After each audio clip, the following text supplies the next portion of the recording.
Good afternoon. Electrochemical series के बाद अब इसके आगे जो हमें पढ़ाना है वो न्यूमेरिकल्स हैं।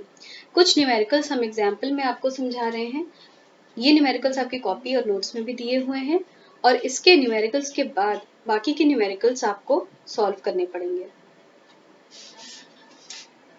पहला न्यूमेरिकल है calculate the cell potential at 298 kelvin for the reaction Al3 plus Fe iron, Al3 plus Fe gives Fe3 plus Al. Given E naught for the cell, E naught मतलब standard EMF, standard EMF cell का दिया हुआ है -1.62 volts, aluminium ion का concentration है 1.2 molars and Fe3 plus यानी iron का concentration है 2.5 मोलर्स। इसको सॉल्व करने के लिए हमें नर्व्स इक्वेशन लगाना होगा। ये डायरेक्ट फॉर्मूला बेस्ड क्वेश्चन है तो मुझे नहीं लगता कि आपको कोई भी डिफिकल्टी इसमें आनी चाहिए। दूसरा पॉइंट ये है कि हमने पिछले लेक्चर में बताया था कि नर्व्स इक्वेशन हाफ सेल के लिए यूज होता है। नो, वो गलत था। नर्व्स इक्वेशन में जो नर्व्स इक्वेशन का जो ई नॉट पार्ट है ये स्टैंडर्ड ईएमएफ एक कंप्लीट सेल का होता है, ना कि हाफ सेल का। ये पॉइंट टू बी नोटेड है। तो ये जो ई नॉट आपको यहाँ दिया है ये स्टैंडर्ड ईएमएफ एक पूरी कंप्लीट सेल का है। तो हम स्टार्ट करते हैं। ई नॉट की वैल्यू हमें दी है -1.62 वोल्ट्स -0.0591 अपॉन n। n मतलब नंबर ऑफ इलेक्ट्रॉन्स। इसमें कितने इलेक्ट्रॉन्स इन्वॉल्व हैं? 3 इलेक्ट्रॉन्स इन्वॉल्व हैं। Log concentration of product upon reactant.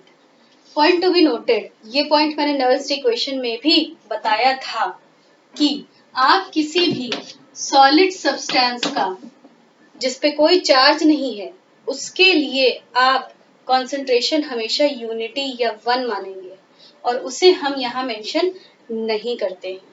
हम यहाँ मेंशन किसको करेंगे? जिस पर चार्ज है, यानी कि ये हो जाएगा log Fe3 plus upon log Al3 plus. Product में Fe3 प्लस है, रिएक्टेंट में Al3 प्लस है। इसके आगे आई होप आप लोग सॉल्व कर लेंगे। ओके, नेक्स्ट क्वेश्चन आता है। ये क्वेश्चन इलेक्ट्रोकेमिकल सीरीज पर है। Calculate the standard electrode potential for the cell reaction Cu plus 2Ag plus gives Cu2 plus 2Ag।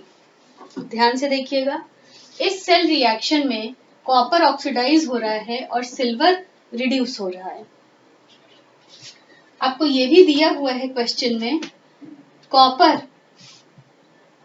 मतलब अगर आप इसे ओपन करते हैं तो कॉपर ऑक्सीडाइज हो रहा है, ये इलेक्ट्रॉन लूज कर रहा है और सिल्वर इलेक्ट्रॉन गेन कर रहा है, तो सिल्वर जो है वो रिड्यूस हो रहा है।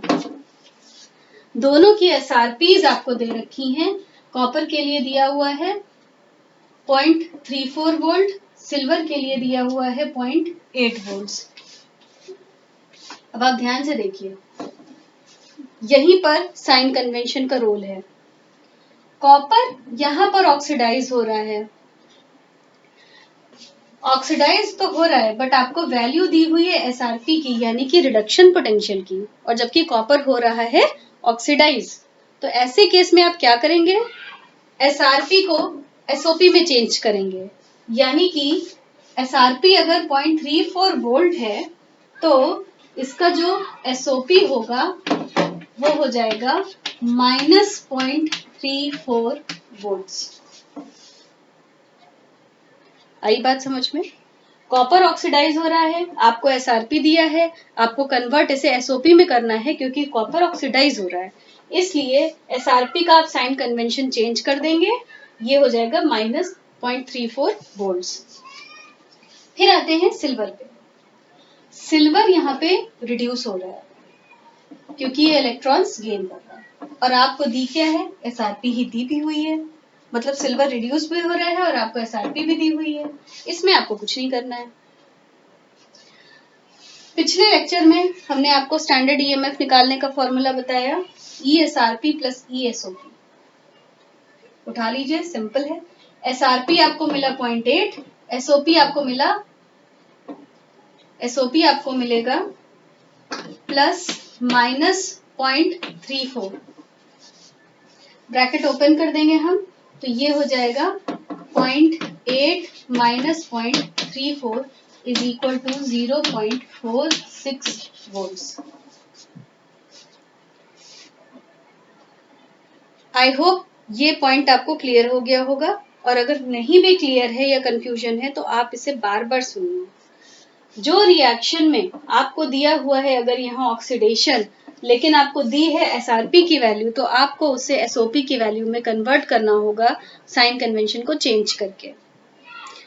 लेकिन जैसे इस रिएक्शन में रिडक्शन ही है और आपको रिडक्शन की ही SRP की ही वैल्यू दी है, तो यहाँ आपको कुछ नहीं करना है और फॉर्मूला फिर से SRP प्लस SOP लगाना है। इसको दोबारा सुनेंगे आप तो आपको अपने अच्छी तरीके से समझ में आ जाएगा कि इसको कैसे करना है। Thank you.